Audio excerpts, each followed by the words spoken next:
আসসালামু আলাইকুম, সবাইকে আমন্ত্রণ জানাচ্ছি পুঁজিবাজার নিয়ে এনটিভির নিয়মিত আয়োজন মার্কেট ওয়াচে। আজ আপনাদের সাথে আছি খুজিস্তা নুরি নাহারিন। আমাদের সাথে আলোচনার জন্য স্টুডিওতে উপস্থিত আছেন অর্থনীতিবিদ ডক্টর মোহাম্মদ হেলাল, আরও আছেন অর্থনীতিবিদ ডক্টর মোহাম্মদ মুসা। আপনাদের স্বাগত জানাচ্ছি। আমরা আজকে পুঁজিবাজার নিয়ে আলোচনায় আমরা দেখছি যে অনেক দিন পরে কিন্তু মার্কেটটা একটা কাঙ্ক্ষিত লক্ষ্যে পৌঁছার মতন অবস্থা একটা দেখছি, যে সাংঘাতিক স্ট্যাবল একটা মার্কেটের লক্ষণ দেখা যাচ্ছে। এই ব্যাপারে যদি আমি প্রথম হেলালি ভাইয়ের কাছে জানতে চাচ্ছি। হেলালি ভাই, আপনাকে দিয়ে শুরু করছি আজকে। হেলাল। না, একটা হলো আপনার এই যে এন্টায়ার মার্কেট উঠছে, এন্টায়ার মার্কেট ফল করছে, এটা তো কখনো সুস্থ মার্কেট না। সকল আইটেম কেন একসাথে বাড়বে, সকল আইটেম কেন একসাথে কমবে? সেটা অনেক সময় হয়। আপনার আমেরিকাতে যখন আপনার 9/11 যখন দেখছেন আপনার অ্যাটাক হয়েছে, এন্টায়ার ইকোনমি আপনার সাফার করবে, তার মানে প্রত্যেকটা কোম্পানি সাফার করবে। সেই ধরনের শকের ক্ষেত্রে আপনার হয়। আর একটা নর্মাল মার্কেটে যেটা আপনার স্টেবল, সেখানে ভালো কোম্পানি যেগুলো মানে যেগুলো ভালো ডিক্লারেশন আসতে পারে এবং যারা অ্যানালাইসিস করে দেখছে যে সামনে দিয়ে ভালো আপনার হয়তো আর্নিং আসবে, সেগুলো তারা হয়তো আপনার অ্যাসেস করে এটা কিনবে। অথবা যেগুলো সামনে হয়তো ডিক্লারেশন আছে এবং ভালো ডিক্লারেশন হতে পারে। একই সেক্টরের মধ্যে আপনি যদি একটা ব্যাংকিং সেক্টর ধরেন, সবচেয়ে ভালো ব্যাংকটা সবচেয়ে খারাপ ব্যাংকটা যদি একসাথে বাড়ে এবং খারাপটা যারা বেশি বাড়ে, এগুলো আপনার অসুস্থতা। এই গত কিছুদিন ধরে আমরা যেটা দেখছি যে ইন্ডেক্সটা একই জায়গায় আছে, বাট কিছু আইটেম আপনার উঠছে, কিছু নামছে। এখন অ্যাজ লং অ্যাজ আপনার সেই আইটেম যেগুলো উঠছে সেগুলো আপনার জাস্টিফাইড বাই ফান্ডামেন্টাল, এবং যেগুলো নামছে সেগুলো আপনার জাস্টিফাইড বাই আপনার ফান্ডামেন্টাল, যে হ্যাঁ মনে হচ্ছে আর্নিংটা কমবে বা আগের যে ট্রেন্ড সব কিছু মিলে আর কি, সেখানে আমরা বলবো একটা স্টেবল মার্কেট। তো সেক্ষেত্রে মুশকিলটা যেটা হচ্ছে বাংলাদেশের ক্ষেত্রে, আমাদের বাংলাদেশের বেশিরভাগ বিনিয়োগকারী হলো আপনার ডে ট্রেডার। তারা যদি আজকে কিনে আজকে বিক্রি করতে পারে তাই করতো। তো আজকে কিনে যেহেতু পরশুদিন বিক্রি করতে হয়, ম্যাচিউর হওয়ার ব্যাপার আছে, ততটুকু ওয়েট করে। আরেকটা জিনিস যেটা, যে আমাদের প্রাতিষ্ঠানিক বিনিয়োগকারী যারা, তাদের ক্ষেত্রে আমরা দেখেছি যে এন্টায়ার মার্কেটটা যদি আপনার সাস্টেইন করবে কি করবে না, সে ধরনের অনিশ্চয়তা থাকে। আমি আজকে দেখতে পাচ্ছি যে আমার যে শেয়ারগুলো আছে একটু প্লাসে আছে, কিন্তু আমি যদি জানি 7 দিন পরে আমার কনফিডেন্স নাই 7 দিন পরে ফল করতে পারে, আমি চাইবো এখনই আমি এটা বুক করতে। কিন্তু আমি যখন জানি যে এই মার্কেটটা আপনার আরও 5 বছর 10 বছর স্টেবল চলবে, তাহলে কিন্তু আমার প্রফিট থাকলেও আমি মার্কেটের দিকে একটু খেয়াল রাখবো। ঠিক আছে, আমরা যদি সবাই সেল করি, কেবল কি মার্কেটের দিকেই খেয়াল রাখবেন, কোম্পানির দিকে খেয়াল রাখবেন না? না, আমি কিন্তু সেটাই বলছি যে আপনি যদি কোম্পানির কথা বলেন, একটা কোম্পানি কিন্তু দেখেন, ব্যক্তি কিন্তু আপনার হঠাৎ করে একটু প্রফিট নিয়ে বের হয়ে গেল বা লস নিয়ে বের হয়ে গেল, একটা কোম্পানি তার একটা সেট আপ আছে।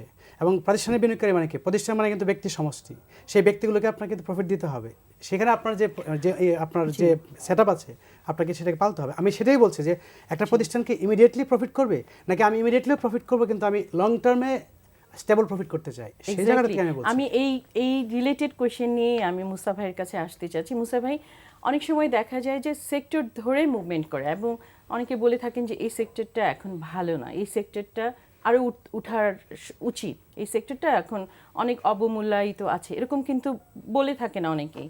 আপনাকে বলতে চাচ্ছি, তার সাথে আমি আরেকটা কোয়েশ্চেন অ্যাড করতে চাচ্ছি যে আমাদের বিনিয়োগকারী ভাইয়েরা প্রায়শই বলে থাকেন, একটা কমপ্লেইন করে থাকেন যে আপনারা বলে থাকেন যে লং টার্ম, আমরা তো লং টার্মে ইনভেস্ট করেছি কিন্তু বাড়ছে না, আমাদের শেয়ারটা অলরেডি মানে আমরা লসে আছি এখন পর্যন্ত।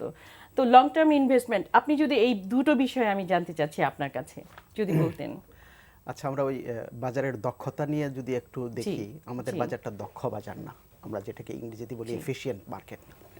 তো এফিশিয়েন্ট মার্কেট না হলে ইনভেস্টার সেন্টিমেন্ট খুব কাজ দেয়। যেই কারণে হেলাল সাহেব বললেন যে বাজার কেন একদিনে 100 পয়েন্ট বাড়বে 100 পয়েন্ট কমবে, যদি কোনো ইকোনমিক রিলেটেড কোনো ইনফরমেশন না থাকে। ইকোনমিক রিলেটেড ইনফরমেশন যেমন একটা এক্সাম্পল হলো 11/11 আক্রমণের সময় হয়েছে আমেরিকাতে। তো ইকোনমিক ইনফরমেশন না থাকলে যদি বাজার একই সাথে অনেক পয়েন্টস নামে অনেক পয়েন্ট কমে, এটা একটা অসুস্থতার লক্ষণ এবং অদক্ষতার লক্ষণ। আর এটা কিন্তু ইনভেস্টার্স সেন্টিমেন্টে এটা হয়। একটা জিনিস আমাদেরকে বুঝতে হবে যে আমাদের বিনিয়োগকারীদের মধ্যে বড় অংশ যারা নাকি ট্রানজ্যাকশনস করেন তারা হলো ব্যক্তি বিনিয়োগকারী, এবং ব্যক্তি বিনিয়োগকারীদের মধ্যে অধিকাংশ লোকই কিন্তু ওই যে আপনি একটু যেটা বলবেন, শুধু কি বাজার দেখবেন নাকি কোম্পানি দেখবেন, কোম্পানি দেখার মতন যোগ্যতা তাদের আছে কি? আমার মনে হয় নাই। তো সেই জায়গায় তারা কি করে, তারা শিখছে, অতীতে শিখেছে, কিনেছে, অনেকদিন ধরে রেখেছে, পরপর অনেক কমে গেছে। তো এখন যেটা সাইকোলজি তাদের, যে একটু বাড়লেই let me take this profit, এটা আবার চলে যেতে পারে। মুসা ভাই, আমি একটু বলি এখানে যে এই যে বলছি লম্বা লম্বা সময়ে যে আমরা তো দীর্ঘমেয়াদে ইনভেস্ট করেছি, কিন্তু ওনাদের কি কোন প্রাইসে ইনভেস্ট করেছে, এটা একটা ইম্পর্টেন্ট বিষয়।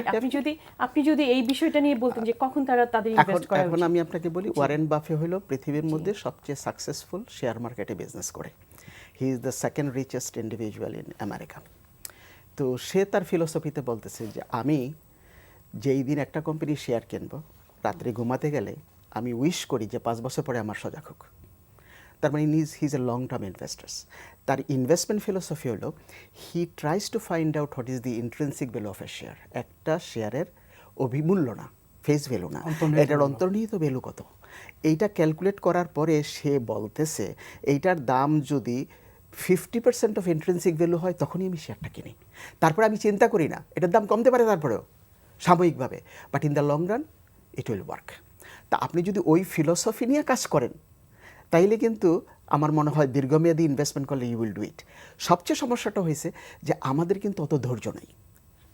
একটা গ্রুপ কিন্তু আছে আমেরিকার বাজার এবং সবগুলো বাজারের মধ্যেই যারা স্পেকুলেটর, তারা টেকনিক্যাল অ্যানালিসিসের উপর ভিত্তি করে কোনো বুকের দিকে যাবে না, কোম্পানির দিকে যাবে না, তারা দেখবে ইন্ডিকেটার্স, আমাকে ইন্ডিকেট করছে কি সেল করার জন্য, আল সেল ইট। ডিমান্ড ফ্লাকচুয়েশনটা তারা কাজে নেয়। ওটা হলো প্রাইস এবং ভলিউম অফ ট্রানজাকশনস দেখে তারা এই কাজটা ডিমান্ড ফ্লাকচুয়েশন থেকে এটা করে, এবং এটার দরকার আছে। দে বেসিক্যালি ডিসিপ্লিন দি মার্কেট। কিন্তু প্রশ্নটা হচ্ছে আমাদের ওদের সংখ্যাটা কি বেশি? একটা বড় সমস্যা হয়ে গেছে এখন, যেটা আবার হেলাল সাহেব আইডেন্টিফাই করেছেন, আমাদের যারা প্রাতিষ্ঠানিক বিনিয়োগকারী তারাও কিন্তু ওই ট্র্যাপে পড়ে গেছেন। They have turned themselves into day traders instead of looking for fundamentals. আমি হেলাল ভাইয়ের কাছে একটু বলছি, এইটা নিয়েই আমি বলছি যে কেন মানে এই যে ইনস্টিটিউশনাল বিনিয়োগকারীরা ডে ট্রেডারের ভূমিকা পালন করছে কেন? আমি আপনার এই কি জায়গাটায় মনে হয়? আসছি যে যেটা মুসা ভাই বললেন, ওয়ারেন বাফেট যেটা, জি আপনি যদি বলেন যে আমি লং টার্ম ধরে রাখবো একটা শেয়ার জি just for capital gain, then you are not long term investor. যেটা উনি বললেন যে ইন্ট্রিনসিক ভ্যালু মানে কি, এটা আর্ন করার যে ক্যাপাবিলিটি, তাহলে আমি এটা 10% বা 15% বা 20% আর্ন করবে, এবং শর্ট টার্মে হোক লং টার্মে হোক আমি পাবো, আমি যদি ওন করি। যদি সেটা পারপাস হয় তাহলে আমি ঘুমিয়ে থাকবো, কারণ আমার ভালো শেয়ার কিনেছি, সেই শেয়ারের থেকে আপনার যে ফল হবে সেই ফল আমি খাবো। কখনো যদি গাছের দাম বেড়ে যায় আমি গাছ সেল করবো না, আমি গাছ সেল করবো না। আমাদের কেউ গাছের জন্য আপনার বিনিয়োগ করে না, তারা বিনিয়োগ করে গাছের ফলের জন্য না। গাছটা কিনেছি, 3 দিন পরে গাছটা আপনার দেখা যাচ্ছে কি ফল দিক বা না দিক, ফল বেশি দিক কম দিক, এটা আমি 20% 30% বেশিতে আমি ভোগ করব। যদি আপনার এটা টেন্ডেন্সি হয় তাহলে কিন্তু সে লং টার্ম ইনভেস্টর না। এটা একটা। 2 নম্বর হলো প্রাতিষ্ঠানিক বিনিয়োগকারীরা কেন এটা করে, তার মূল কারণটা হলো মার্কেটের আপনার শেয়ার মার্কেটে দুটো রিস্ক। একটা হলো আপনার আইটেম স্পেসিফিক রিস্ক, যেটা আমরা ইকোনমিক্সে বলি ইডিওসিনক্রেটিক রিস্ক, আর একটা হলো আপনার কমন রিস্ক বা মার্কেট রিস্ক। এন্টায়ার মার্কেট কি কলাপস করবে, এটা একটা কমন রিস্ক। আর একটা আপনার আমার আইটেমটা কি ভালো খারাপ, আপনি গত 5-7 বছর দেখেন তো আমাদের কনসার্নটাই ছিল এন্টায়ার মার্কেট, আইটেম স্পেসিফিক কোন কনসার্ন ছিল কেন? আমি বেস্ট আইটেম কিনেছি, লোয়েস্ট পি, কিন্তু এটা ফল করছে কেন? বাজারে যদি আগুন লাগে তো সব কিছুতে পড়বে, কোনটা ইনফ্লেমেবল কোনটা ফ্লেমেবল এটা জানবে, এটা সব পড়বে। একটা আস্থাহীনতা কাজ করছিল লাস্ট 6 বছর আমরা যদি দেখি। এখন যেটা হচ্ছে, আমি মনে করি এখন মার্কেট রিস্কটা নাই, কিন্তু ওই যারা ঘর পোড়া গরু সিঁদুর মেঘ দেখলে ভয় পায়, এখন প্রাতিষ্ঠানিক বিনিয়োগকারীদের সে অ্যাসেসমেন্টটা থাকতে হবে যে এই মার্কেটটা আরও 5-10 বছর থাকবে, এবং সেটাই যদি হয় তাহলে আমাদের হুড়াহুড়ি করার কিছু নাই। যারা আপনার প্রাইভেট বিনিয়োগকারী আছে তারা হুড়াহুড়ি করুক, প্রাতিষ্ঠানিক বিনিয়োগকারীরা যদি স্টেবল থাকে তখন ওনারা আপনি যে প্রশ্নটা করেছিলেন, একটা শেয়ারের দাম বেড়েছে, ঠিক আছে, আমি বুক করব, আমি এখনই সবাই একসাথে বুক করা দরকার নাই, আমি অন্যরা হয়তো যারা হয়তো সাধারণ বিনিয়োগকারী তারা ছেড়ে দিচ্ছে, কয়েকদিন পরে তারা তো থামবে, তারপরে আমরা ছাড়বো। ফলে ওই 10 টাকা থেকে যখন ব্যাংকের শেয়ার কেনা শুরু করলো কিছু কিছু ব্যাংক, যখন 15 টাকায় চলে গেলো, এভাবে ছাড়ছেন কেন? হঠাৎ করে এক ঝাটকে সবাই ছেড়ে দিল। এটা এখন মুশকিল একটা আছে কি, আমরা ইকোনমিক্সে গেম থিওরি বলি যে আমরা যদি 50 জন প্রাতিষ্ঠানিক বিনিয়োগকারী আছে, এখন যদি বাকি যদি 10 জন ছেড়ে দেয়, 15 জন 20 জন ছেড়ে দেয়, আমি ধরে রেখে কী করবো? কিন্তু 50 জনকে একসাথে বাঁধবে কে, সেটা একটা বিষয়। এটাকে আমি অন্যভাবে বলি যে 2010 সালের ওই আপনার ডিসেম্বরের আপনার 10 তারিখে বোধহয় সম্ভবত বের হয়ে যাওয়ার কথা ছিল, যে আপনার 10% নিয়ে আসতে হবে। জি 47টা ব্যাংক, 30টা লিস্টেড, এদের মধ্যে চিন্তা করছে আচ্ছা আমার না হয় 10% নেওয়ার কথা, আমি তো 12% করেছি, আমি 2% সেল করে দিব। আরেকজনের হয়তো 10% জায়গায় 20% সে কিনেছে, 10% সেল করবে। এখন তারা চিন্তা করছে যে 30টা ব্যাংক যদি 2%, 3%, 5%, 7% ছেড়ে দেয়, তাহলে আলটিমেটলি ওই প্রেসারে প্রাইস ফল করবে, তাহলে আমি 2% ছাড়বো কেন, আমি পরে ছেড়ে দেই। এক্স্যাক্টলি, সবাই ছেড়ে দেওয়ার হিসেব করেছে, যার কারণে একসাথে কিনবে কে? ওইটা একটা ব্যাপার ছিল যে যদি ওই টাইমটা 6 মাস লিমিট না করে 6 বছর করতো তাহলে কিন্তু ওইটা অনেক সুদিং একটা সেটা effect হতো। সলিউশনটা অন্য, কিন্তু আমি বলছি জি, যে ওইটা। এই যে টেন্ডেন্সি এটা কিন্তু আপনার ব্যক্তি লেভেলে, প্রতিষ্ঠান লেভেলে কিন্তু ঠিক আছে। এখন কোন প্রতিষ্ঠান বলবে যে আমি যদি ধরে রাখতাম তাহলে কি হতো, আমি তো 6 বছর সাফার করতাম। আমি মুসা ভাইয়ের কাছে বলছি, আবার আগের কোশ্চেনটা নিয়ে আমি বলতে চাচ্ছি আপনাকে, আপনি ওয়ারেন বাফেটের কথা বললেন। আমাদের এখানে অনেকেই অ্যানালিসিস করে শেয়ার বাজারে বিনিয়োগ করেন, কিন্তু মাস পিপল কিন্তু ওনারা কোনো কিছুই জানে না, টেকনিক্যালটাও অ্যানালিসিসও করতে পারেন না, ফান্ডামেন্টালও কোনটা করতে পারবে? পারেন না, এই। কোনটা পারবে। কিন্তু আমাদের বাজারে 10 লাখ বিনিয়োগকারী আছেন যারা রেগুলার ট্রেড করেন, বেচাকেনা এবং করেন। অনেকেই আছে যে ক্ষতিগ্রস্ত হন। তাদের জন্য যদি আপনি সোজা করে বলতেন যে কিভাবে তাদের বিনিয়োগ করলে তাদের প্রফিটে থাকার সম্ভাবনা থাকবে এবং লসটা কম হবে, আপনি যদি ইজি ওয়েতে, ইজি ভাষায় বলতেন। জি, আমার যেটা মনে হয় আর কি যে জি। গ্যাম্বলিং এর একটা অ্যাটিটিউড আমাদের ইনভেস্টার্সদের আছে। আমি বলবো সাধারণ বিনিয়োগকারীদের মেজরিটি যারা নাকি কোনো কিছু জানে না, ওই প্রত্যেকদিন ট্রেড করতে করতে শিখে, তাদের কিন্তু একটা গ্যাম্বলিং একটা এনভায়রনমেন্ট আছে, তো ওরা গ্যাম্বলও করে এবং ক্ষতিগ্রস্ত হয়। যেমন ধরেন একটা ছোট্ট এক্সাম্পল দিই, আপনি সেক্টর রোটেশনের কথা বলছিলেন, কোনো পার্টিকুলার সেক্টর কিন্তু বেশি মাত্রায় দাম কমে গেছিল, এর মধ্যে ফাইন্যান্সিয়াল সেক্টরটা অনেক রিউমার আসছে, অনেক খারাপ নিউজ আসছে, বিশেষ করে সেই ব্যাংক কারণে খাত, কিন্তু বিশেষ করে প্রাইসগুলো অনেক কমে গেছে। আমরা ওই সময় অনেককে বলছি in private quarters, even television প্রোগ্রামের মধ্যে যেগুলো কিনেন মিউচুয়াল ফান্ড এত অবমূল্যায়িত থাকার কোনো কারণ নাই, আমরা বলছি ওগুলো কিনেন, কিন্তু অনেকে কেনে নাই। কারণটা কি? ওদের বিশ্বাস ছিল যে এগুলো তো এমনি দাম কমে গেছে, ফেস ভ্যালুর চাইতে অনেক কমে গেছে। এই যে সাইকোলজি, ইনভেস্টার সাইকোলজি, এটা কিন্তু আমরা সহজে এলিমিনেট করতে পারবো না। তো সাধারণ বিনিয়োগকারীরা যারা নাকি ট্রেড করতে চায়, তাদেরকে আপনি যত অ্যাডভাইসই করেন, তাদের বিহেভিয়ার কিন্তু চেঞ্জ করতে পারবেন। একটা বিহেভিয়ারাল প্যাটার্ন আছে, ওরা কারো না কারো ফলো করে। তো আমি যেটা বলবো আর কি, বেসিক্স প্রিন্সিপাল, যে আপনি যদি এইটা দেখেন, ওরা তো এটাও বুঝতে পারবে না যে পি রেশিওটা কম আছে এবং এইটার গত 5 বছরের গ্রোথ রেট ইন ইনকাম একটা ডিসেন্ট ইনকাম আছে, সেটাতে যদি আপনি কেনেন, লং রাম করেন আর শর্ট রাম করেন, দাম বাড়বে। আবার দাম মাঝে মাঝে কমতে পারে, কমে গেলে আপনি অনেক মানে বিব্রত বোধ করে বা আতঙ্ক করে আপনি কি বিক্রি না করেন, তাইলে সুবিধা হবে। একটা বেসিক প্রিন্সিপাল আপনি মনে রাখবেন, সবসময় যদি কম দামে কিনতে পারেন তাইলে কিন্তু আপনি প্রফিট করতে পারবেন। bearish market বেশি দামে কিনে আবার বাড়বে, এই উচ্ছ্বাসটা যদি আপনার থাকে, আপনি পারবেন কিন্তু না। মুসা ভাই, কিছু কিছু কোম্পানি আছে যে গ্রোয়িং খুব ভালো করছে, সেখানে যদি ধরেন 10 টাকার একটা কোম্পানি সে ভালো করছে, তাহলে যদি বিনিয়োগকারীর কাছে যদি শিওর একটা তথ্য থাকে যে না এটা অনেক দূর যাবে, তাহলে 20 টাকায় বিনিয়োগ করলে সমস্যা কি? না, কোনো সমস্যা আমি নেই। বলছি যদি ওর গ্রোথ রেটটা ভালো হয়। আমার কথা হলো কি, তথ্য থাকলে তো অন্য জিনিস, ওটা হলো হয়তো তার প্রাইভেট কোনো ইনফরমেশন আছে, সেটাকে আমি অ্যাকাউন্ট করছি না। তখন মার্কেটে যেটা আমরা পাবলিক ইনফরমেশন নিয়ে ডিল করব, পাবলিক ইনফরমেশন থেকে অ্যানালিসিস করে যদি দেখলেন একটা কোম্পানি ভালো করছে, ভালো করার ইন্ডিকেশনটা কি, আপনি ফান্ডামেন্টাল অ্যানালিসিস করে দেখলেন যে না ইটস গুড, স্ট্যান্ড আউট। আমি যেমন বললেন একটা সেক্টরই নেন পার্টিকুলার, ওই সেক্টরের মধ্যে দেখবেন কোনোটার পি রেশিও প্রায় 40, 50, 60, আবার কোনোটার 11, 12 বা তারও নিচে। এখন অ্যানালিসিস করেন যে এটার 11, 12 এটা কি আসলে জাস্টিফাইড কিনা। জাস্টিফাইড করার জন্য কী করবেন, what is the track record of this company, গত 5 বছরে সে কী করেছে, তার প্রফিট করেছে কিনা, সে ডিভিডেন্ড ঠিক মতন দিয়েছে কিনা, এবং এই কোম্পানিটার শেয়ারের যে আমি কিনবো, এই কোম্পানির শেয়ারের মার্কেট ক্যাপিটালাইজেশনটা কত আছে, এটা ছোটো কোম্পানি না বড় কোম্পানি, তখন এর উপরও নির্ভর করে অনেক কিছু। আমাদের দেশে দেখা যাচ্ছে ছোটো কোম্পানিগুলো কিন্তু ম্যানিপুলেট করার জন্য চেষ্টা করে লোকজন, আর ম্যানিপুলেশনের কারণেই কিন্তু ছোটো কোম্পানির শেয়ার অনেক সময় হুড়মুড় করে সবাই কিনে আবার ক্ষতিগ্রস্ত হয়। কিন্তু যদি মার্কেট ক্যাপিটালাইজেশন অনেক বড় হয়, আপনি কিনলে কিন্তু তত বেশি ক্ষতিগ্রস্ত ছোট হবে। কোম্পানিগুলো একদম কয়েকজনের হাতে কুক্ষিগত থাকে, Right. পেইড আপ তাদের ইচ্ছা মতো এটা বাড়ে এবং Exactly. কমে। পেইড আপ, ছোট পেইড আপ হলে কিন্তু ওইটা এই মুসা ভাই যে সমস্যা। কথাটা আমি যদি জি, এটাকে টেনে নিয়ে বলি, জি জি আপনার পারপাস যদি থাকে আপনার ক্যাপিটাল গেইন, জি থার্ড ডেতে বের হয়ে যাবেন, জি। তখন কিন্তু আপনার হিসাব একটা, উনি যে কথাটা বলেন যে অন্তর্নিহিত মূল্যের জন্য আপনি এগুলো দেখবেন, অন্তর্নিহিত মূল্য, আপনি হ্যাঁ। আপনি তো অন্তর্নিহিত মূল্য দেখছেন না, আপনি দেখছি দেখছেন না। বলছে গ্যামলাররা কোনটায় ঢুকছে। আচ্ছা, আমাদের ইকোনমিক্সে একটা যেটা ওনারা আমার আর কি কমন, এটা মানে এক্সপিরিয়েন্সটা মানে থিওরিটিক্যাল হার্ড বিহেভিয়ার যেটাকে বলে, একজন লোক এক জায়গায় গেছে, একটা আপনার ইয়েতে ঢুকবে। হেলাল ভাই, আমরা একটা দিবেন। প্রশ্ন আছে, প্রশ্নটা শুনে আমরা ব্রেকে যাব, ব্রেক থেকে এসে আবার আপনার কাছে আসব। দর্শক আপনি প্রশ্নটি করুন নাম বলে। হ্যালো, আসসালামু আলাইকুম। জি, আমার নাম সজিব, আমি শাহিনবাগ থেকে বলছি। জি, আর আমি পেশা একজন স্টুডেন্ট। আমি বিগত 3-4 বছর আগে শেয়ার আপনি মার্কেটে টিভির ভলিউমটা একটু কমিয়ে দিয়ে তারপর কথা বলুন, এখানে ডিস্টার্ব আমি একজন স্টুডেন্ট, পেশা স্টুডেন্ট। তো আমি বাইরে দেশে আগে শেয়ার মার্কেট ইনভলভ হচ্ছেন আজ থেকে 3-4 বছর আগে। তো 5 বছর আগে কোম্পানিগুলোর গ্রোথ ফান্ডামেন্টাল সব দেখে আমি ইনভেস্ট করছিলাম সামিট পাওয়ার প্লাস কেটিসিএল কোম্পানি দুটাতে। তো আমরা শর্ট টার্মের জন্য যাইনি, লং টার্মের জন্য আমরা ইনভেস্ট করি। কিন্তু তারপর দেখা যায় যে কোম্পানির শেয়ারের দাম কমতে থাকে এবং তাদের যে ডিভিডেন্ড গুলো থাকে সেগুলো কমতে থাকে। তারপরে অ্যাপেক্স ওয়েভিং এগুলো কিছু মানে ওটিসিতে চলে যায়, সেটা তো এখনো আসে না। ওটিসি কোম্পানির কি অবস্থা সেটা তো আমরা জানি না। তো ওটিসির কাছে আমার প্রশ্ন, আমরা সবকিছু দেখে লং টাইমের জন্য, একটা স্টুডেন্ট মানুষ লং টাইমের জন্য ইনভেস্ট যায়, কিন্তু ওই যে প্রতিষ্ঠান ভালো সব ভালো, তারপরে শেয়ারের দাম কেন বাড়ে না? কেন 3 বছর আগে যে শেয়ারের দাম কিনা হয় ডিভিডেন্ড দেওয়ার পর এভারেজে কেন সে দামে এখনো আসে না? আর ফান্ডামেন্টাল খারাপ, গ্রোথ খারাপ, কোম্পানির সবই খারাপ, সেই কোম্পানির দিন দিন 3 গুণ 4 গুণ বাড়তেছে।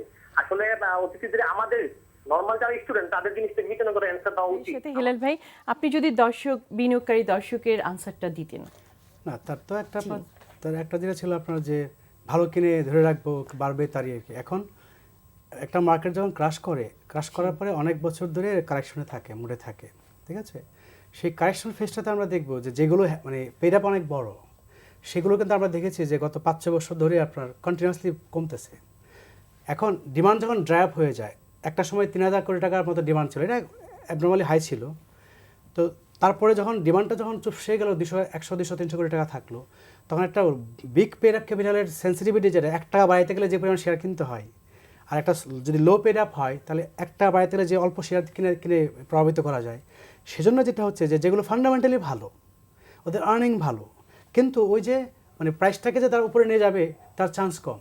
এখন বিনিয়োগকারী যেহেতু আপনার ওই ক্যাপিটাল গেইন চায়, মানে কি আমি একটু বলি, তার মানে আপনি যেটা বলতে চাচ্ছেন যে উপরে নিয়ে যাওয়া নিচে নামানো, এটা তো গ্যামলিং যখন হয়। গ্যামলিং ছাড়া একটা ভালো কোম্পানি আপনার মানে যেতেই পারে উপরে, না সেটা তো আপনার ফান্ডামেন্টাল কারণে যেতেই পারে, আপনি ফান্ডামেন্টাল জানেন ভালো করবে, যেতেই পারে ভালো করে। কিন্তু আপনি যখন দেখছেন যে আপনি ফান্ডামেন্টাল থাকতে কিন্তু অন্য একটা লোপের যখন কোনো কারণ ছাড়াই বাড়ছে, তার মানে কি সামহাও মনে করেন যে স্মার্ট মানি দিয়ে এটাকে বাড়ানো হচ্ছে। আমার তো অ্যাজ এ বিনিয়োগকারী আমি কি চাই? আমি চাই যে আমার টাকা বাড়তে হবে।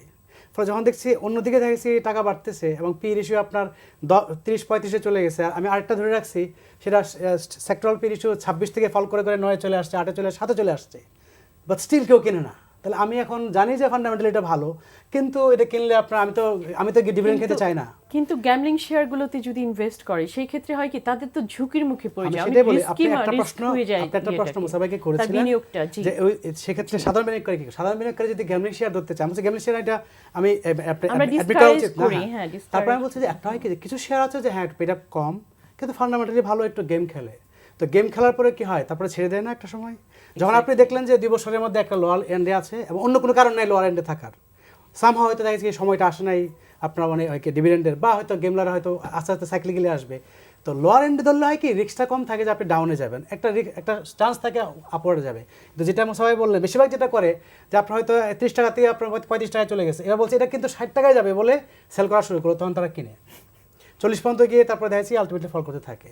আমি মনে করি এটা উচিত না, এই ধরনের শেয়ারে যাওয়া উচিত না। ফান্ডামেন্টাল দেখে লোয়ার এন্ডে থাকা উচিত এবং অনেক বেশি গেইন করার চিন্তা না করে আস্তে আস্তে যদি ডিমান্ড বেড়ে যায় তাহলে যেগুলো আজকে কম দামে আছে প্রত্যেকটা শেয়ার কিন্তু বাড়বে। ব্যাংকের শেয়ার আপনি দেখেন যেগুলো 8 টাকা, 8.5 টাকা, 9 টাকা, 10 টাকা ছিল 2015-তে যখন ইনভেরিয়েবলি মার্কেটটা কিন্তু আমরা যদি দেখি লাস্ট 2 মান্থস যদি দেখি কিংবা 3 মান্থস যদি দেখি, এটা কিন্তু ব্যাক করা শুরু করেছে। এবং যদি ধরি আমরা সবসময় একটা শব্দ ইউজ করি যে ইউটার্ন, এটা কিন্তু সবেমাত্র ইউটার্নটা করা শুরু করেছে। আরো কিন্তু আমরা আশা করতে পারি যে মার্কেটটা বহুদূর যাবে, সেই জায়গাটা কিন্তু রয়ে গেছে। আমি বলি আমরা যদি গড় পি রেশিও দেখি, অনেকে হঠাৎ করে 16, 17, 15 এগুলো বলে এটা রাবিশ। জি, আমি এই রাবিশ ওয়ার্ডটা ইউজ করছি, এগুলো বলা উচিত না। কোন একটা ভালো কোম্পানি যদি চান্স ভালো থাকে, পি রেশিও 40 হলে একজনের দাম দিয়ে কেনা উচিত।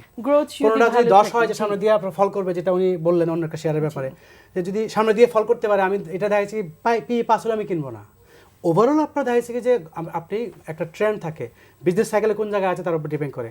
ফলে ওভারঅল আপনার 10 বছরে যদি আপনি পি রেশিওর গড় দেখেন তাহলে আপনার দেখবেন এটা কত 15.5 দিকে আছে। আমি 10 বছরের গড় আপনার 18.5, আমাদের এখন কত 16-র দিকে আছে। তারপরে দেখবেন যে অনেকগুলো ওভার আপনার ভ্যালুড, অনেকগুলো আপনার আন্ডার ভ্যালুড, ঠিক আছে, আন্ডার ভ্যালুড। তো এখন সেই জায়গাটাতে দেখা যাচ্ছে যে কথাটা বললাম যে ডিমান্ড না থাকার কারণে অনেক ভালো বেজের ভালো শেয়ারের দাম বাড়ছে না, কিন্তু এখন যেহেতু ডিমান্ড তৈরি হচ্ছে এগুলো কিন্তু বাড়বে। ফলে যে স্মার্ট তাকে চিন্তা করতে হবে একটা ভালো শেয়ার অনেকদিন বাড়ে নাই, এখন বাড়ার সুযোগ আসছে কারণ ডিমান্ড আপ হয়েছে, কারণ ইউ এর আমরা নিচের দিকে আছি, এখনো জায়গা আছে। আরেকটা কথা আমি এই প্রেক্ষাপটে আমি লাস্ট বলে নেই, সেটা হলো ফান্ডামেন্টালের সাথে শেয়ারের প্রাইসের সম্পর্ক in the long term. In the long run. Short টার্মে ফান্ডামেন্টালের সাথে শেয়ারের সম্পর্ক আপনি একেবারেই জিরো পাবেন। শর্ট টার্মে হলে আপনার ডিমান্ড ফ্লাকচুয়েশনের সাথে আপনার ফান্ডামেন্টাল থেকে আপনার যে জাস্টিফাইবল থেকে নিচে নামতে পারে, আবার উপরে আসতে পারে।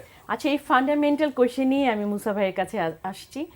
শেয়ার বাজারে আমি আজকে খুব ছোট ছোট জিনিসগুলো আলোচনা করছি, আপনাদের দুজনকে পেয়েছি আজকে, বিনিয়োগকারীদের যাতে উপকার হয়, মানে মাস্ট পিপলদের যাতে উপকার হয়, ক্ষুদ্র বিনিয়োগকারী স্পেশালি যারা। আমি মুসা ভাই আপনার কাছে একটা কোয়েশ্চেন করছি, সেটা হচ্ছে যে আমরা অনেকে বলি যে অনেকে ফান্ডামেন্টাল অ্যানালাইসিস করে শেয়ার বাজারে ইনভেস্ট করি ট্রেড করি, আবার অনেকে আপনার টেকনিক্যাল অ্যানালিসিস করেন। এই দুইটা অ্যানালিসিস সম্বন্ধে আপনি যদি একটু বলতেন আমাদেরকে। গুড। টেকনিক্যাল অ্যানালিসিস দিয়ে শুরু করি। এই টেকনিক্যাল অ্যানালিসিসের গুরু হলো ডাও, মিস্টার ডাও। তার একটা থিওরি আছে, এটার নাম হলো ডাও থিওরি। ও বলতেছে যদি লং টার্ম প্যাটার্ন দেখেন আপনার প্রাইসের মধ্যে, ইন্ডেক্সের মধ্যে, আপনি দেখবেন একটা লং টার্ম প্যাটার্ন আছে which is more or less straight upward দিকে যাবে। আর একটা ইন্টারমিডিয়েট প্যাটার্ন আছে, সেটা কি ওই যে লং টার্মের ট্রেন্ড আছে তার মধ্যে ঢেউ খেলে, উপরে বানিয়েছে, এটা বড় রকমের ঢেউ। তো ওর বুদ্ধিটা ছিল কি, যখন প্রাইসটা লং টার্মের উপরে চলে যায় সে ধরতেছে এটা ওভারভ্যালুড হয়ে যাচ্ছে, সে মনে করে যে এই ডিস্টেন্সটা একটা লেভেলে গেলে এটা নিচে নিশ্চয়ই নামবে। তো যেখানে সে বিশ্বাস করে যতটা ডিস্টেন্স হয়েছে, খুব লেম্যানদের মতন একটা কোয়েশ্চেন করি, আমি কিছুই জানি না, আমি একজন বিনিয়োগকারী, আমি একদম কিছুই জানি না, অ আ ক খ কিছু জানি না। এই যে টেকনিক্যাল অ্যানালিসিসটা সে কিভাবে দেখবে কিংবা কোথা থেকে জানবে? আর তার দেখার উপায় হইলো আজকাল অনেক পত্রিকায় কিন্তু টেকনিক্যাল অ্যানালিসিসের কিছু ইনফরমেশন দেওয়া থাকে।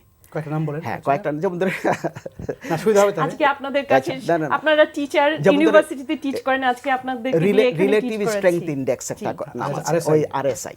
এই আরএসআইটা বলা হয় যখন 70-এর উপরে চলে যাবে এটা ওভারবট হয়ে গেছে, মানে বেশি কিনা ফেলছে লোকজন, এখন বিক্রি করার প্রেশার হবে, ওই সময় বিক্রি করবেন।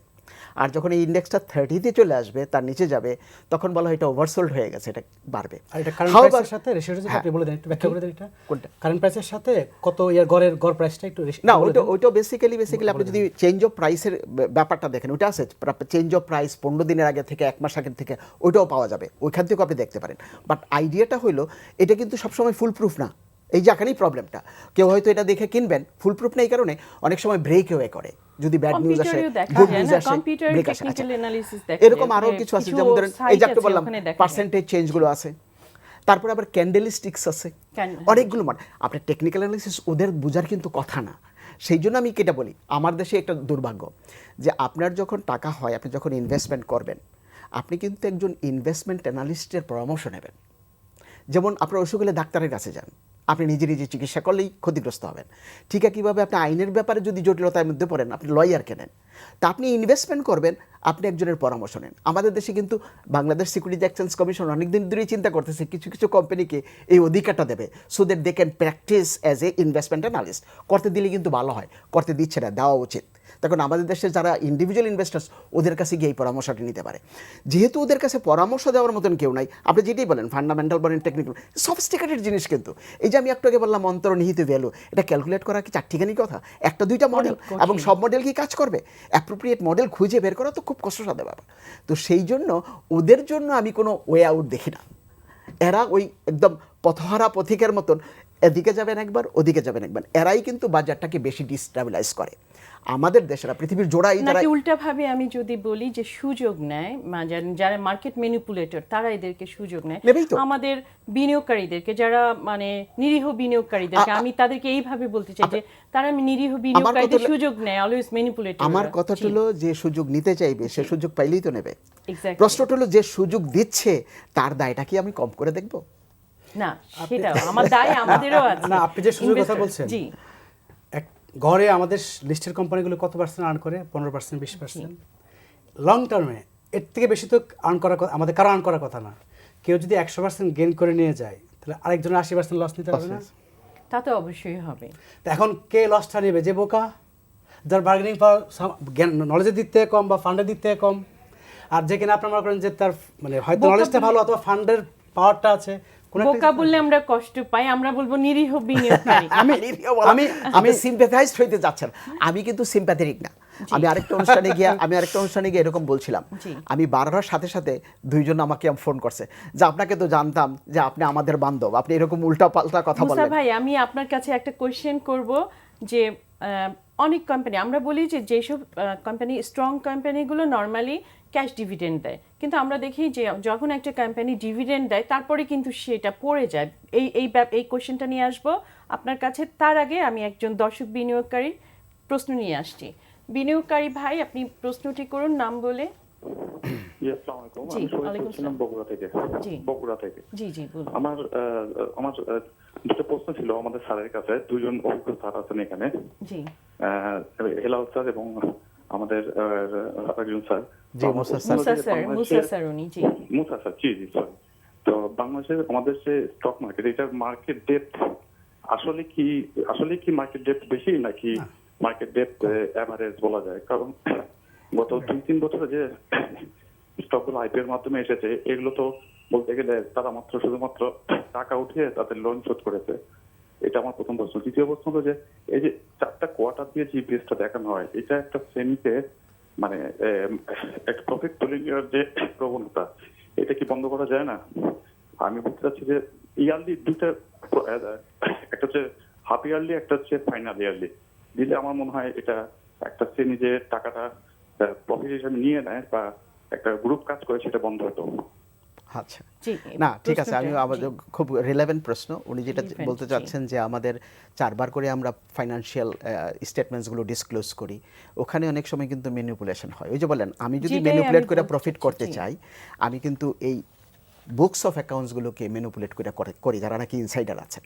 তো ওইটা প্রতিরোধ করা যায় কিনা? আসলে করার খুব একটা সম্ভাবনা নাই, যতক্ষণ পর্যন্ত বড় রকমের শাস্তি আপনি না দিবেন কোম্পানিগুলোকে Exactly. For deviations. এখন ডেভিয়েশনসকে ধরতে পারবেন কি? ধরাটা বোধহয় আমাদের ক্যাপাসিটি এখনো নাই, Capacity ব্যাপার। সেটা একটা সমস্যা আছে। আচ্ছা যাক, আমি যেই জায়গাটায় আপনার আসতে চাচ্ছিলাম যে কেন নাই ডেভিয়েশন, কেন নাই? যদি আপনার ইয়েগুলো দেখে যারা এক্সপার্ট আছেন, Right. তারা যদি দেখেন, তারা তো বের করতে পারেন যে কোথায় কোথায় তাদের ওই যে বললাম বাংলাদেশ সিকিউরিটি এক্সচেঞ্জ কমিশনের এই ক্যাপাসিটিটা আছে কিনা। জি। আচ্ছা, ক্যাপাসিটি থাকলে সদিচ্ছা আছে কিনা? তখন যাদের জন্য আপনি করবেন তারা মেবি খুব পাওয়ারফুল। মার্কেট সিন্ডিকেশন আমাদের- আইডেন্টিফাই করা জি, পৃথিবীর সর্বত্র জি। সকল মার্কেটে ভেরি টাফ। Very tough. এটা আবার অনেক সফিস্টিকেশন। তো যদি দেখেন এত বড় কেলেঙ্কারি হয়ে গেল 1996-এ 2010-এ, আমরা কি ধরতে পেরেছি? বেসিক্যালি কিন্তু না। এমন সফিস্টিকেশন না, পরে হয়েছে। জি, আমরা ধরতে পারিনি, কিন্তু এই যে ফিনান্সিয়াল রিপোর্টিং অ্যাক্ট যেটা একটা পাস হয়েছে এবং কাউন্সিলটা যদি গঠন হয়ে যায়, তারা তো ধরতে পারবে এই জিনিসগুলো। হ্যাঁ। এই উদ্দেশ্যেই তো তাদেরকে আরেকটু তৈরি ডিসিপ্লিন করা হবে, হচ্ছে। পুরোপুরি জি, ধরতে পারবেন, নট নেসেসারিলি না, থ্রু। ওইটা তো গ্রোয়িং একটা যেমন ধরেন আমেরিকাতে কি হলো, চলমান একটা প্রক্রিয়া। এনরনের স্ক্যান্ডালটার দিকে যদি যান, আপনি দেখবেন একটা সফিস্টিকেটেড মানে organised group, specifically top management, outside auditors, এরা মিলিতভাবে একটা ম্যানিপুলেশন করে প্রাইসটা অনেক বাড়ায় নিয়ে নিজেরা বিক্রি করে দিয়ে কোম্পানিটাকে ব্যাংকরাপ্ট ডিক্লেয়ার করে। এফআরসি হলেও উইন্ডো ড্রেসিং যেটা অ্যাকাউন্টিংয়ে কিন্তু আপনার এটা একেবারে আপনি কিন্তু ধরতে পারবেন না। একটা ট্রানজ্যাকশন, বড় ট্রানজ্যাকশন আমি 31 ডিসেম্বর না করে 1 তারিখে দেখাই দিব, আমার কোয়ার্টারে কিন্তু আমার চেঞ্জ হয়ে যাবে। আসবে না। ফলে কিছু জায়গা আছে যেটা আপনি করতে পারবেন না, বাট অনেকটা যেটা আমরা বললেন মানে ডিসিপ্লিনটা ডিসিপ্লিনের পুরোপুরি মধ্যে আসবে, কিছুটা আসবে। সাবজেক্ট তো ব্রেথা টাংলাই, কিছু না হওয়ার চাইতে এটা থাকা ভালো স্ট্রাকচার। সেই জন্য আমি দেখতেছি যারা অপোজিশন করতেছে তারা বোধহয় ক্যাপিটাল মার্কেটের জন্য একটা জাস্টিফাইড কাজ করছেন না, তারা এটার এগেনস্টে কাজ করছেন তাদের নিজেদের প্রফেশনের জন্য। আমার মনে হয় এটা হওয়া উচিত, এটা হচ্ছে। আরে দেখেন না, 2000 ওই যে অ্যান্ড্রন স্কুলের পরে কয়েকটা আরও স্ক্যান্ডাল হওয়ার পরে একটা বড় আইন হয়েছে, disclosure requirement and other requirement, অডিটরদের কী কাজ, রেসপন্সিবিলিটিস, চিফ ফাইন্যান্সিয়াল অফিসার, তারপরে চিফ এক্সিকিউটিভ অফিসারদের কী লায়াবিলিটিস মোর ডিফাইন করা হয়েছে, যাতে নাকি ওরা এই ম্যানিপুলেশনগুলো কম করতে পারে। তো আমাদের দেশেও এই সমস্ত জিনিসগুলো থাকা উচিত। বাট মোদ্দা কথাটা কোন জায়গায়, যে আমাদের দেশে বাজারটাকে যদি আমরা অন্যান্য দেশের বাজারের মতন বিহেভ করতে দিতে চাই, তাইলে কিন্তু প্রাতিষ্ঠানিক বিনিয়োগকারীদেরকে বিহেভ করতে হবে। আর যেটা করতে হবে যে রেগুলেটরি যে এনভায়রনমেন্টটা আছে, এই এনভায়রনমেন্টটাকে আরেকটু স্ট্রেংথেন করতে হবে। যদি না করি, ইনভেস্টার্সদের প্রোটেকশন থাকবে না।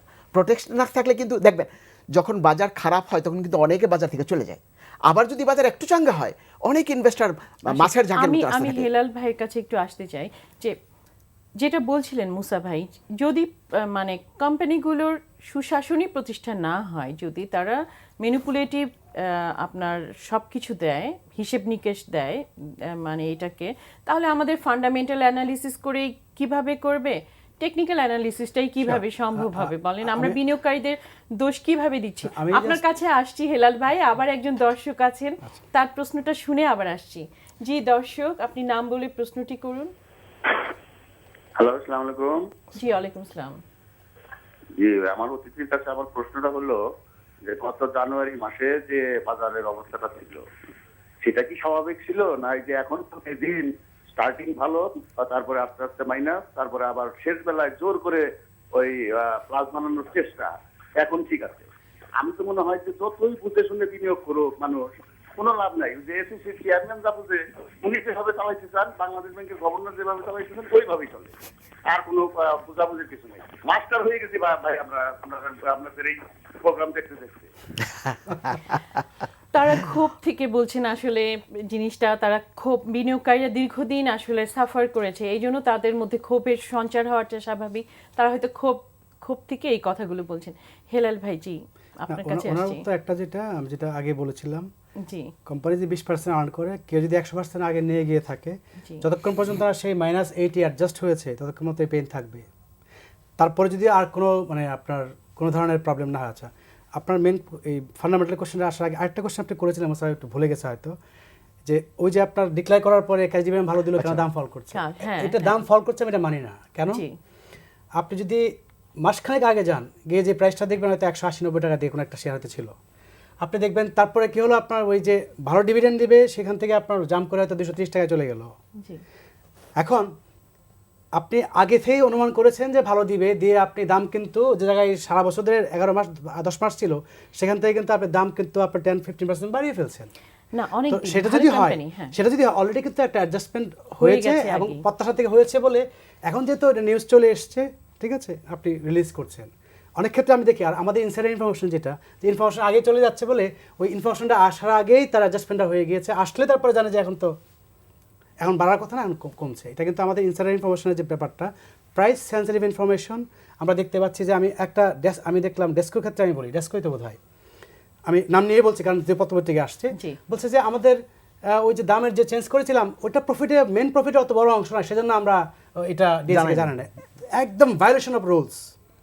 এবং এসএসসি যদি গাটস থাকে, ওই প্রবলেমগুলো তো আমাদের ছিল, তিতাসের ব্যাপারেও আমরা দেখেছি, মানে একটা ইন্স্যুরেন্সের ক্ষেত্রেও দেখেছি যে সমন্বয়হীনতা, সমন্বয়হীনতা না, যে কোনো ইনফরমেশন জি ইমিডিয়েটলি আপনারা দেখেন কি উইদিন আওয়ার্স তাদেরকে ইনফর্ম করতে হবে। না, they should not just which is price sensitive, which exactly information থাকলে ডিক্লেয়ার করো, এটা সেনসিটিভ কি সেনসিটিভ না, ইনভেস্টররা বুঝুক, বিনিয়োগকারী দেখবে, ইনভেস্টররা বুঝুক, ওইটা একটা ওইটা তারা মা বাপ বনে যায়। আপনি যেটা বলছেন আমি ওই যে আমি শেষ করে নেব, সবাই আসবে। তার মানে কি, যে আপনারা যেটা বলছেন গভর্নেন্স, গভর্নেন্স সাংঘাতিক। আমি কালকে আমার একটা মিটিং ছিল, কোন একটা ইয়াতে বলছে যে গভর্নমেন্টের ওন করা এন্টারপ্রাইজ বলছে যে আচ্ছা যদি ক্যাশ ডিভিডেন্ড বেশি দেয় তাহলে হয় কি, প্রফিট বেশি থাকলে ট্যাক্স বেশি দিতে লাগবে। আমি আপনি গভর্নমেন্ট ওন এন্টারপ্রাইজে বসে বলছেন ট্যাক্স বেশি দিতে হবে, আর গভর্নমেন্ট তো মালিক এটার। গভর্নমেন্ট যাদেরকে দিয়েছে ম্যানেজ করার জন্য তারা অনেক সময় মালিক হয়ে যাচ্ছে, এটা একটা প্রবলেম। আরেকটা কথা যেটা আপনি বলছেন ফান্ডামেন্টাল স্টেটমেন্ট, যেটা স্টেটমেন্ট যদি আমি রিলাই না করতে পারি তাহলে মুসাফের এই শিক্ষার আমার শিক্ষা কিছু আসে যায় না। সেটাই ঠিক আছে। টেকনিক্যাল অ্যানালাইসিস স্টিল চলতে পারে, কারণ টেকনিক্যালটা হলো ডেসপাইট এভরিথিং। আমি জাস্ট দেখছি ডিমান্ডের দিক থেকে আপনার যদি আফসার্স থাকে, বায়ার যদি একটা আফসার্স থাকে যে সাস্টেন করবে কয়েকদিন, দাম বাড়তে পারে, যেটা আপনার আরএসআই দিয়ে আপনার অন্য টেকনিক্যালাইজ দিয়ে করে, সেটা আপনার যে কোনো একটা রাবিশ শেয়ারও বাড়তে পারে, যে কোনো কারণে মনে করেন যে আপনার ডিমান্ড ক্রিয়েট হয় এবং মনে হয় যে ডিমান্ডটা আমার যদি থার্ড ডেতে সেল করতে হয় যে সাস্টেন করবে, এগুলো টেকনিক্যালাইজ দিয়ে হতে পারে। কিন্তু টেকনিক্যালাইজটা কি আমাদের সাধারণ বিনিয়োগকারীর জন্য সম্ভব? এটা 2 নম্বর হলো আপনার আমার দেশে বিনিয়োগকারী যেখানে 5 লাখ টাকা, 3 লাখ টাকা, 2 লাখ টাকা করছে, সেখানে একটা এজেন্সি যদি আপনার পরামর্শও দেয়, সেখানে তো তাদের ওই যে ফান্ডের যে সাইজ, সেই সাইজে কিন্তু অ্যাফোর্ড করতে পারবে না পরামর্শ নেওয়ার জন্য। এক্স্যাক্টলি। ফলে কিছু প্র্যাকটিক্যাল ব্যাপার কিন্তু আছে। তো এখন আপনার মার্কেটে যে জায়গা আছে, যে যদি ফিনান্সিয়াল আপনার আমাদের হাতে সময় যদি আপনার না হয়, বা এটা যদি আপনার কাউন্সিল যদি প্রপারলি না হয়, তাহলে আমি মনে করি যে মার্কেটটা দ্রুত থাকবে, কারণ আস্থাহীনতা একটা বিষয় কিন্তু চলে আসছে। আর ডেপথের একটা কথা আসছিল, আমি মনে করি আমি সেক্টর ওয়াইজ গিয়ে দেখেছি যে কটা সেক্টর আছে, প্রত্যেকটা সেক্টর খুব অল্প শেয়ার আছে। আমি যদি বিনিয়োগ করে ধরে রাখতে চাই, আমার বিশ্বাস আছে, এদের গুডউইল আছে, অল্প শেয়ারই আছে। ফলে ওই ডেপথ যেটা, কারণ আপনি কিভাবে বিনিয়োগকারী নিয়ে আসবেন লং টার্মের জন্য, যদি সে বিশ্বাস না করতে পারে, ওরকম ডিপেন্ড করার মতো যদি আপনার কোম্পানি না থাকে, তাহলে আপনি লং টার্ম ইনভেস্টর পাবেন না। আরেকটা, আমাদের সময় প্রায় শেষ। মুসা ভাই, আপনার কাছে শেষ কোশ্চেনটা করছি যে এখন মার্কেটটা কিন্তু স্থিতিশীল একটা অবস্থায় আছে এবং গতিশীলতার দিকে, গতিশীল একটা মার্কেট, আমরা যেরকম একটা মার্কেট চাই সেই মার্কেট কিন্তু আমরা প্রত্যাশা করছি প্রত্যেকে, মার্কেট সংশ্লিষ্ট যারা আছেন সবাই। এবং আপনাদের সাথে যখন কথা ছিল আপনারাও বলেছেন। মুসা ভাই, এই মোমেন্টে বিনিয়োগকারী যারা আছেন, বিনিয়োগকারীদের প্রতি আপনার পরামর্শটা কি হবে? আমি যেটা বুঝি আর কি, যে বাজারটা এখন গতিশীল আছে, গতিশীল থাকা ভালো, কিন্তু এইটাই ভালো মার্কেট এটা আমি বলতে রাজি না। আমাদের অ্যানালিসিস যেটা বলে, আমাদের দেশে অনেক আন্ডার ভ্যালুড শেয়ার এখনও আছে, অনেক ওভার ভ্যালুড শেয়ার আছে। তো ইনভেস্টর হিসাবে আপনাকে খুঁজে বের করতে হবে কোনটা আন্ডার ভ্যালুড। পরামর্শ দেওয়া কষ্ট, তখন ওইটা আবার ব্যাকফায়ার করতে পারে, সুতরাং আমরা পরামর্শ দিই না। ধন্যবাদ, ধন্যবাদ মুসা ভাই, ধন্যবাদ হেলাল ভাই। আমাদের সময় আজ শেষ করতে হচ্ছে। দর্শক মণ্ডলী, সময় শেষ, তাই এখন শেষ করতে হচ্ছে। এই অনুষ্ঠানটির উল্লেখযোগ্য অংশ আগামীকাল প্রকাশ হবে দৈনিক শেয়ার বিজে। আমাদের সাথে থাকার জন্য আপনাদেরকে ধন্যবাদ। আগামীকাল আবারও আসছি, সে পর্যন্ত সবাই ভালো থাকুন। ধন্যবাদ সবাইকে।